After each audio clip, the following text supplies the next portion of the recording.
सभी को नमस्कार। राजस्थान कर्मचारी चयन बोर्ड ने एलडीसी के लगभग 10,000 एग्जैक्टली अगर मैं बात करूं तो 10,644 पदों पर जो वैकेंसी निकाली है उसमें मेरी तरफ से आपकी क्या मदद हो सकती है इस वीडियो में मैं ये बताने वाला हूं। शाम से ही जब मैं यूट्यूब पे क्लास ले रहा था और पिछले कुछ दिनों से लगातार आप लोग कह रहे थे कि सर एलडीसी के लिए स्पेशल कोर्स लाइए, यूट्यूब पर क्लासेस लाइए, ऐप पे क्लासेस लाइए, तो अब इस वीडियो में हम बात करते हैं एक तो आपके एलडीसी के एग्जाम में जो साइंस के कौन कौन से टॉपिक्स हैं और इनसे रिलेटेड क्लासेस कब से चालू होंगी, चाहे वो यूट्यूब पे हो चाहे वो ऐप पर हो, वो कब से आपके लिए एक्सेसिबल होगी, इनकी भी बात करेंगे। वीडियो को एंड तक जरूर देखें। सीधा मैं आता हूं यहां पर कि समान पात्रता परीक्षा में सीनियर सेकेंडरी स्तर 2024 में 2024 में जो योग्य घोषित किए गए विद्यार्थी हैं उनसे अभ्यर्थियों से इन्होंने ये वर्णित शर्त और निबंधनों के अध्याधीन ऑनलाइन आवेदन पत्र आमंत्रित किए हैं। पदों की जानकारी भी पूरी दी गई है।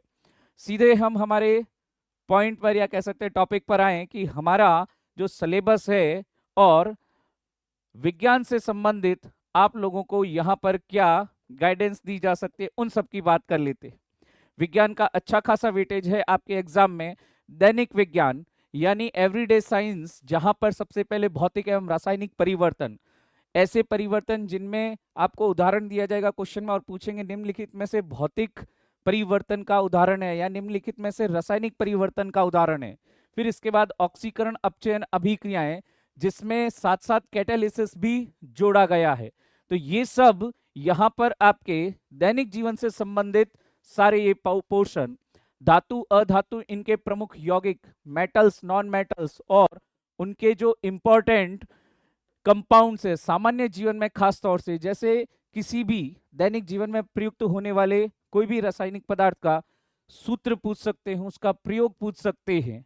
आगे हम बात करते हैं कि कार्बन के महत्वपूर्ण यौगिक हाइड्रोकार्बन्स, कार्बन के अपर रूप, चाहे वो हीरा है, चाहे वो हम बात करें ग्रेफाइट है या फिर फुलरीन है, ये सब यहां पर पढ़ने हैं। सीएफसी, इनके फॉर्मूले, इनके सूत्र, सीएनजी, इनके यूज क्या है, बहुलक, साबुन अपमार्जक, सोप एंड डिटर्जेंट्स, ये सब कहीं ना कहीं आपके रसायन विज्ञान से संबंधित ये सारे टॉपिक्स हम हमारे कोर्सेज में इन सभी को पढ़ेंगे। और याद रखें कि अब एग्जाम का जो स्तर है, क्वेश्चन का जो स्तर है, वो थोड़ा सा लेवल अच्छा रहने की ऐसा अनुमान लगा रहे हैं। और पिछले एग्जाम्स में जैसा हमने देखा, चाहे अधीनस्थ बोर्ड हो चाहे आरपीएससी, क्वेश्चंस के लेवल जो है वो अच्छे सेट किए जा रहे हैं। तो वो आपके लिए बेहतर है यदि आप कमर कसकर इन एग्जाम के लिए प्रिपरेशन करने के लिए तैयार हैं। नेक्स्ट आगे देखिए, लाइट वाली टॉप जो यूनिट है, इसमें प्रकाश का परावर्तन, reflection of light and its laws, साथ साथ प्रकाश का वर्ण विक्षेपण, लेंस के प्रकार, दृष्टि दोष, उनका निवारण, ये सब दे रखा है। तो यहां पर किसी भी प्रकार से बात करते हैं, फिजिक्स की शुरुआत होती है प्रकाश से, और प्रकाश के बिना एग्जाम की इसके टॉपिक को किए बिना थोड़ा सा अधूरी रहेगी। अच्छे से पढ़ेंगे इस टॉपिक को, एक एक पॉइंट बिल्कुल बेसिक से, फिर कह रहा हूं जो 9-10 से भी बेसिक लेवल की बातें वहां से स्टार्ट करके हम एडवांस लेवल तक पढ़ेंगे इसको।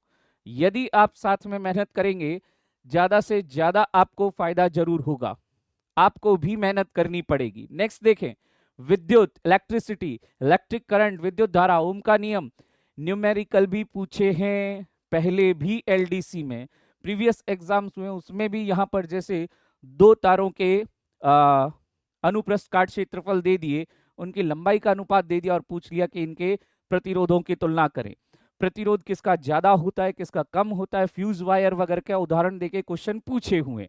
नेक्स्ट क्वेश्चन, नेक्स्ट अपन देखते हैं विद्युत सेल, फेराडे के विद्युत चुंबकीय प्रेरण नियम, लॉज ऑफ इलेक्ट्रोमैग्नेटिक इंडक्शन, विद्युत जनित्र, इलेक्ट्रिक जनरेटर, मोटर, घरों में विद्युत संयोजन व्यवस्था, जो प्रतिरोधों का भी क्रम देखते हैं, समांतर क्रम, श्रेणी क्रम, और इसके साथ साथ घरों में काम आने वाली युक्तियां, वही अभी हम बात कर रहे थे फ्यूज वायर वगैरह की, रख रखाव और उपयोग में लेते समय सावधानियां क्या होनी चाहिए, ये यहां पर आपके फिजिक्स से संबंधित टॉपिक, ये यहां तक, ये आपके भौतिकी या फिजिक्स से संबंधित टॉपिक। देन हम बात करते हैं अंतरिक्ष और सूचना प्रौद्योगिकी, स्पेस एंड इंफॉर्मेशन टेक्नोलॉजी। ध्यान दें यहां पर स्पेस और आईसीटी में काफी सारा इनोवेशन हुआ है, भारतीय अंतरिक्ष अनुसंधान कार्यक्रम और ये इंफॉर्मेशन टेक्नोलॉजी। करंट के साथ अपडेटेड रहते हुए इन टॉपिक्स को पढ़ेंगे। नेक्स्ट हम देखते हैं बायो वाला पार्ट स्टार्ट हो जाता है, जहां अनुवांशिकी से संबंधित सामान्य शब्दावली, जीन क्या है, गुणसूत्र क्या है, डीएनए क्या है, अनुवांशिक पदार्थ क्या है, जीनोटाइप क्या होता है, फिनोटाइप क्या होता है, एलील क्या होता है, युग्म विकल्पी क्या होता है, ये सारी शब्दावली। मेंडल के अनुवांशिकता के नियम, नियमों के साथ साथ उनके अपवाद। बात करें गुणसूत्रों की संरचना, गुणसूत्रों के प्रकार, nucleic acid, DNA, RNA, protein संश्लेषण का केंद्रीय सिद्धांत, central dogma, even reverse transcription की भी बात यही करेंगे। मनुष्य में लिंग निर्धारण गुणसूत्रों के आधार पर, XX फीमेल, XY नर मेल।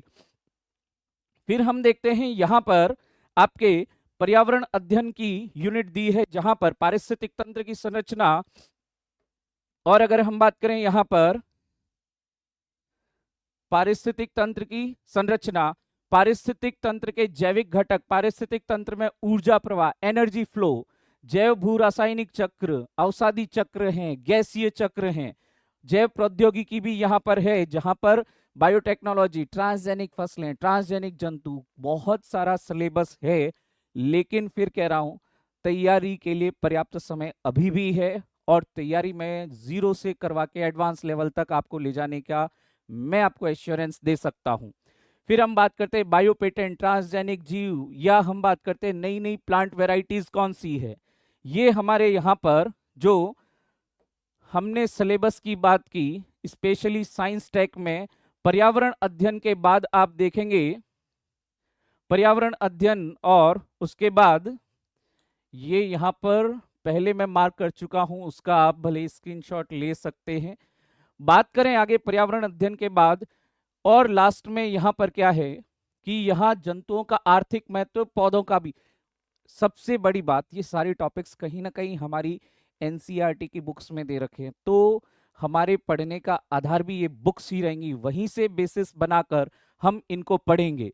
नेक्स्ट देखें blood group, blood transfusion, RH factor, मानव स्वास्थ्य यानी ह्यूमन हेल्थ में रोग वगैरह सब पढ़ेंगे, कुपोषण, मानव स्वास्थ्य, आहार पोषण, और ये सब human disease causes and cures, किस तरह से उनका निदान किया जा सकता है, किस तरह से उनको ठीक किया जा सकता है, किस तरह से उनका कोई वैक्सीन अवेलेबल है। तो ये सब हमें यहाँ पर इन सारे टॉपिक्स की बात करनी है आने वाले दिनों में।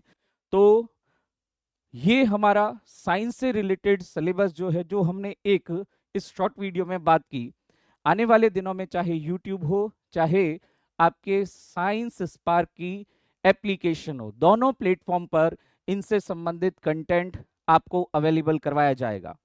आप बस साथ में मेहनत करने की ठान लें, तो मंजिल तक पहुंचाने में मैं निश्चित रूप से आपकी सहायता करूंगा। तो आने वाले दिनों में LDC से संबंधित विज्ञान एवं प्रौद्योगिकी की चिंता आप मुझ पर छोड़े। आपको इस सब्जेक्ट में ज्यादा से ज्यादा मार्क्स दिलाने के लिए मैं आपका पूरा सहयोग करूंगा। तो जल्दी मिलते हैं आने वाली लाइव क्लासेस में, रिकॉर्डेड क्लासेस में, यूट्यूब पर और एप्लीकेशन पे। कौन सी application? Science Spark. YouTube channel भी कौन सा? Science Spark. Thank you very much, जल्दी मिलते हैं। Thank you.